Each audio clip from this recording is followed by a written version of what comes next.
একজন বৃদ্ধ ও কাচের টুকরো। একজন বৃদ্ধ লোক প্রতিদিন সকালে মসজিদে যেতেন। তিনি খুবই গরিব ছিলেন, কিন্তু নামাজ কখনো বাদ দিতেন না। একদিন খুব ঝড় বৃষ্টি হচ্ছিল, রাস্তা কাদামাটিতে ভরে গিয়েছিল, কিন্তু তবুও তিনি হাঁটতে হাঁটতে মসজিদের দিকে রওনা হলেন। হঠাৎ পা পিছলে তিনি পড়ে গেলেন। উঠে দাঁড়িয়ে আবার হাঁটতে শুরু করলেন। কিছু দূর যেতেই আবার পড়ে গেলেন।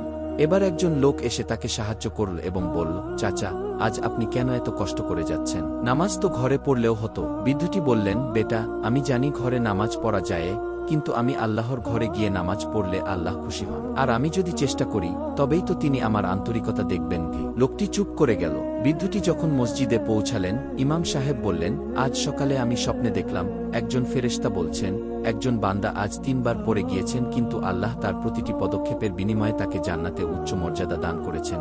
শিক্ষা: এই গল্প আমাদের শেখায় যে আল্লাহর পথে সামান্য কষ্ট বৃথা যায় না। আন্তরিক ইচ্ছা আর ধৈর্য থাকলে আল্লাহ তাআলা অবশ্যই প্রতিদান দেন।